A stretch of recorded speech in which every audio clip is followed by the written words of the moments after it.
Okay, good morning, boys and girls. We are going to do our first digital read aloud. The title of this book is called The Right Word, and it is about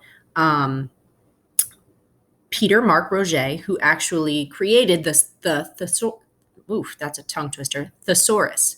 The thesaurus is actually a resource that we can use, and we use it often. We just don't know that we're using it because we're using it digitally to find synonyms for words that we might want to change our word choice for. Okay, so the title of this book is The Right Word. It is available on Epic if you would like to look into it. If anyone is having difficulty getting onto Epic, feel free to email me and I'm happy to get you back on. I know we haven't been on it since we started using Sora, but this might be a good time for us to start trying it again. Okay, so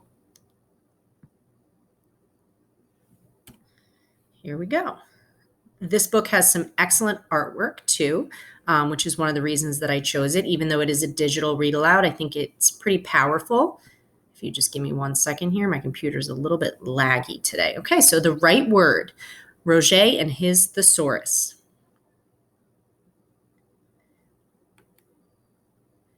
Peter snuggled deeper into Uncle's lap as the carriage clattered through the valleys of Switzerland. Baby Annette slept in Mother's arms, a small pink blossom against a wall of black. Father wasn't coming back, Peter knew. Mother's dark dress and Uncle's sadness proved it. Years later, when Peter began his lists, Father's death came first.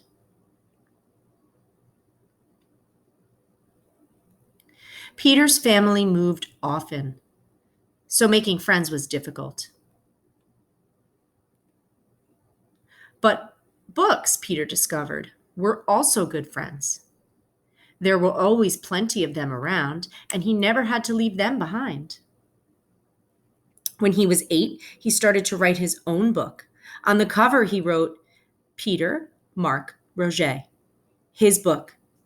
But instead of writing stories, he wrote lists. At first, he made a list of the Latin words he'd learned from his tutor. So next to it, he wrote their English meanings. The lists helped him remember his lessons. They also gave him something to do when Mother peppered him with questions. Peter, you're pale. Do you need some air? Mon cher, do you need a nap? Oh, Peter, won't you eat something? Mama, I'm fine. Although, to be honest, Peter thought, fine wasn't quite the word. And this illustration is an example of what I was talking about in the sense that the author is really using both words and art to express the idea behind the thesaurus. So you see that in lieu of fine, the author is showing that Peter also could have written glad, cheerful, well, very well, dandy, never better, happy as the day is long, splendid, nice, not bad, so-so. Every year, Peter added new lists to his book. Some of his favorites were the 4 elements of the weather and in the garden. His mother complained that Peter was always scribbling. But Peter's word lists were not just scribbles. Words, Peter learned, were powerful things. And when he put them in long, neat rows, he felt as if the world itself clicked into order.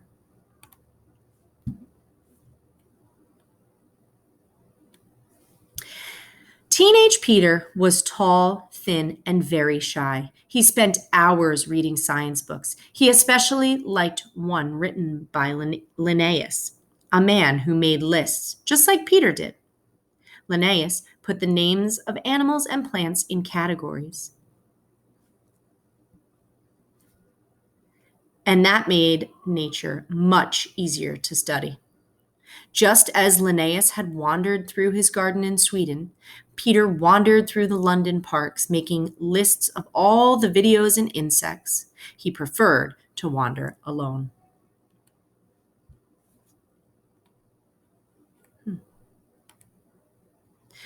But Mother didn't approve. Peter, thank goodness, I thought you were lost. Mama, don't worry. Perhaps worry wasn't quite the right word. What was the right word? Peter began a new list. Worry, fret, grief, despair, intrude, badger, annoy, plague, provoke, harass, enough to drive one mad. How wonderful it felt to find just the right word. If only all the ideas in the world could be found in one place, then everyone would have one book where they could find the best word, the one that really fit. Peter carried this idea with him like a secret treasure.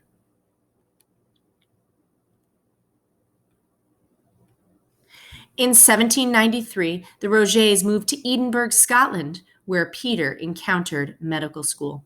For the next 5 years, Peter studied hard. He was only 19 when he graduated. His uncle warned him that he was too young to become a doctor. No one will take you seriously.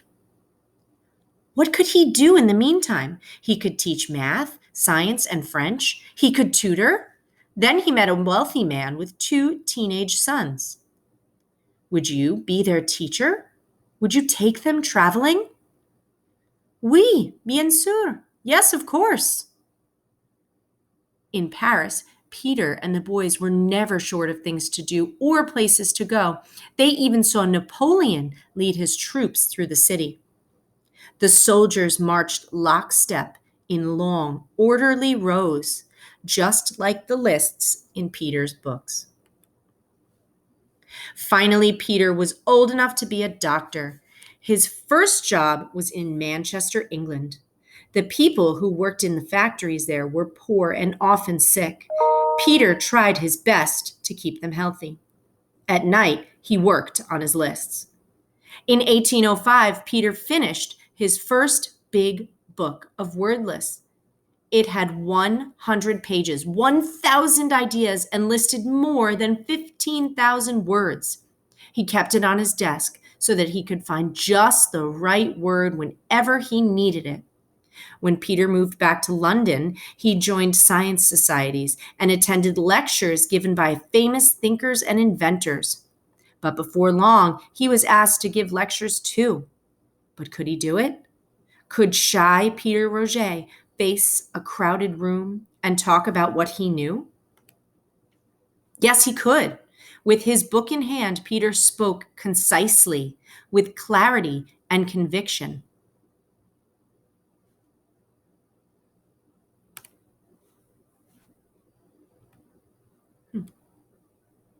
When he was 40 years old, Peter married Mary Hobson. She was cheerful, smart, and pretty. She made Peter laugh. They had a daughter, Kate, and a son, John. Peter remained naturally shy, but now he had many friends. As he grew older, Peter spent less time visiting patients. He would always be Dr. Roget, but now he played chess, took walks, and read books. And of course, he worked on his lists. By this time, a few other writers had published their own word lists. These books helped people to speak and to write more politely. Peter read them all. Kate and John read them too. Then they thought their father's book was much better. Peter agreed. For the next 3 years, he worked on a book of word lists that he'd written as a young doctor. He made it larger, more organized, and easier to use. Long ago, Peter had discovered the power of words. Now he believed that everyone should have this power. Everyone should be able to find the right word whenever they needed it. In 1852, Roget published his Thesaurus, a word that means treasure house in Greek. People snatched it from the shelves like a new kind of candy. The first 1,000 copies sold out quickly. Peter was suddenly a popular author, but this did not change him at all. Instead, he went right back to his desk and made new lists. So that today, whenever you need it, you can still find the right word. I'm going to linger on this page for a second. I'm going to give two announcements right here. The first is that, again, if you would like to access this again and you have not been able to get onto Epic, just send me a quick email and I will happily send you the class code again to help you get on there. That is the first announcement. The second announcement is there will be another video that will instruct you on how to create a list of words that you will be creating in your art journal. So in the meantime, before you turn that second video on, you might want to think about finding your art journal, number one, and number two, thinking about what would be the right list for you to write and how are you going to illustrate it to make it even more powerful. I hope you enjoyed this read aloud.